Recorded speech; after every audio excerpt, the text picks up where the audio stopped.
difference between equity in the distribution of income and equality in the distribution of income. So income equality occurs when each member of society receives exactly the same amount of income, and this amount would be given by the government regardless of any special disabilities, circumstances, or anything else that would cause people to need more or less compensation. It also would not be dependent on people's contribution to the economy. So regardless of how much they actually contribute to society, they'd receive exactly the same income.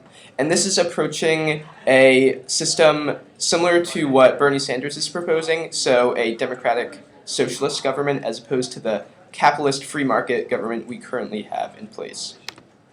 On the other hand, income equity is simply a distribution of income that most people think is fair and just. So in the United States, people mostly believe that people should be provided income based on their contribution to the economy, but when people do not have enough money to sustain themselves, the government sometimes steps in to provide these people who do not have the advantages that other people have, and they give these people money to make up for the income that they do not receive from their contribution to society. Where should I put my PowerPoint slide? Alright, population. And these quintiles range from the poorest 20% up to the richest 20%. And this data can also be measured in quartiles and deciles, which represent 25% and 10% of a population respectively. The table at the top shows how the income equality differs between nations. In Bolivia, the poorest 20% of the nation gains only 2.7% of that nation's income, whereas the richest 20% gains 61.2%. This ratio in inequality can be shown through the Gini coefficient, which is shown on a graph in the next slide by the area between the diagonal and Lorenz curve divided by the entire area under the diagonal. This number is between 0 and 1 with a value of 0, meaning perfect equality. A country like Belarus, where the poorest 20% make a closer amount to the richest 20%, has a lower Gini coefficient, showing that this is true. A Lorenz curve shows this difference in income inequality graphically. The line of equality is a diagonal line representing a perfect equality of income distribution, where each quintile of the population earns 20% of the nation's income.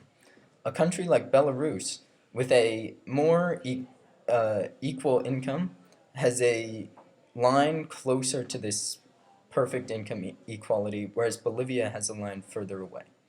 In news, this is a big deal.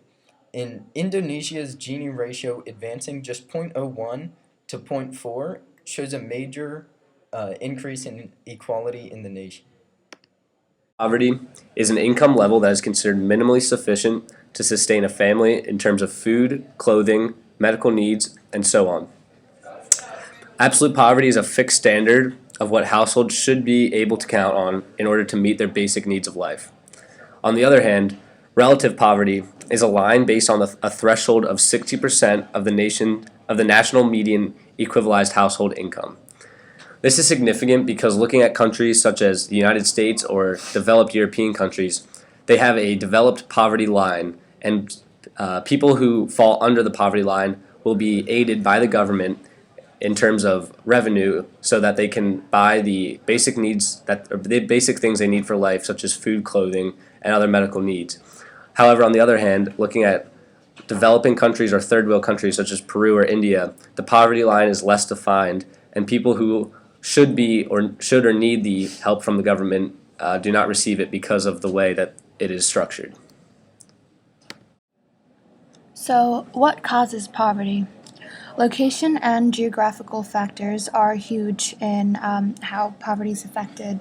Some locations promote more prosperity among people than others. For example, a small village that is more remote and far away from large resources can prevent one from earning more money and benefits from large organizations that have more money. For example, Peru is 6 times more poor than the Amazon region. In a place with less natural resources, it is harder to make profit. Also, places with more natural disasters have people that lose their material belongings more often, leading to a general trend in the total wealth of people being lower. They can sometimes wipe out so much of what people own, leading to higher poverty rates at once.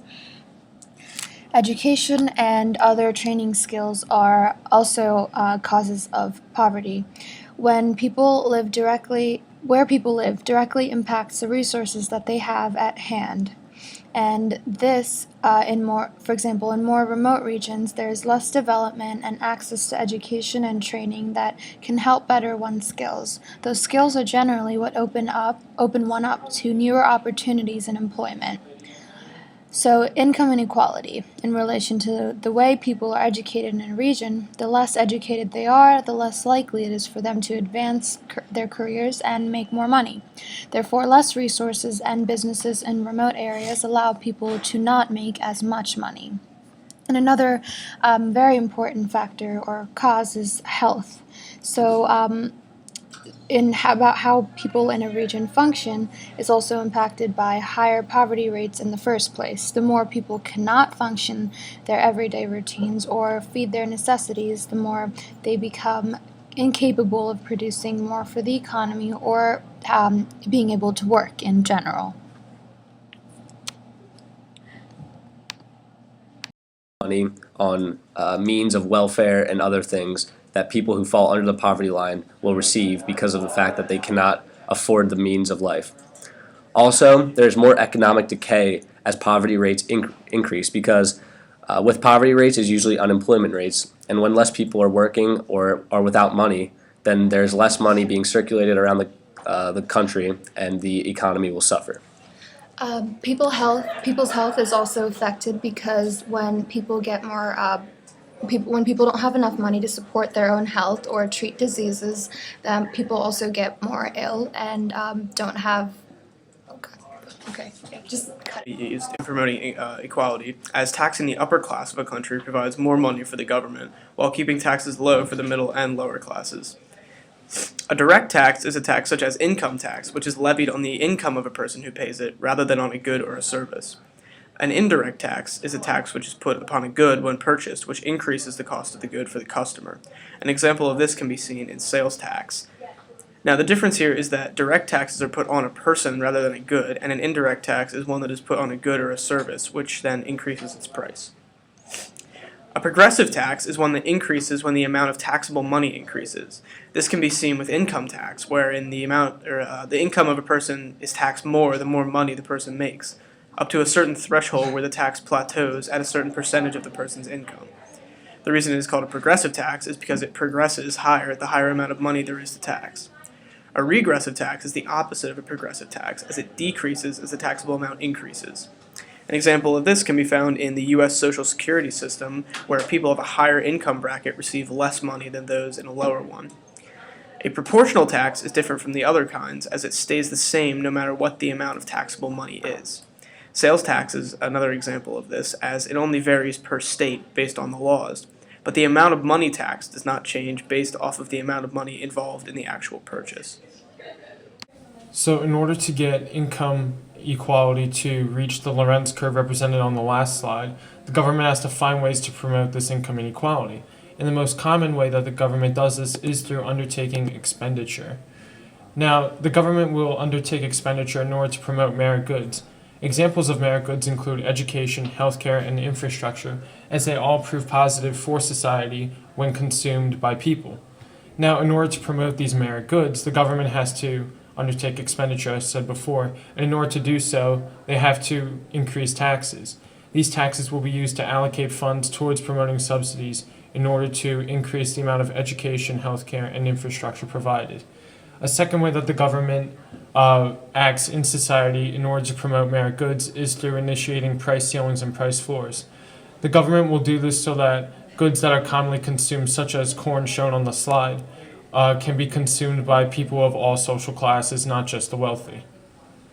In order to redistribute this income, the government sometimes initiates transfer payments. Transfer payments are defined as payments made by the government to individuals specifically for the purpose of redistributing income away from certain groups and towards others. And this is commonly done from the upper class to the lower class.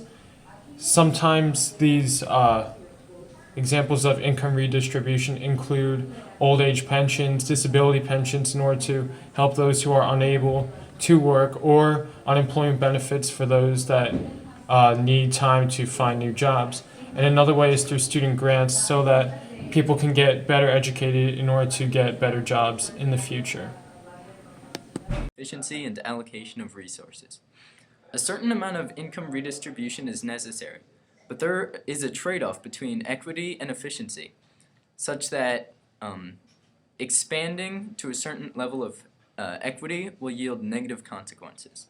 These can be seen through taxes and allocative efficiency.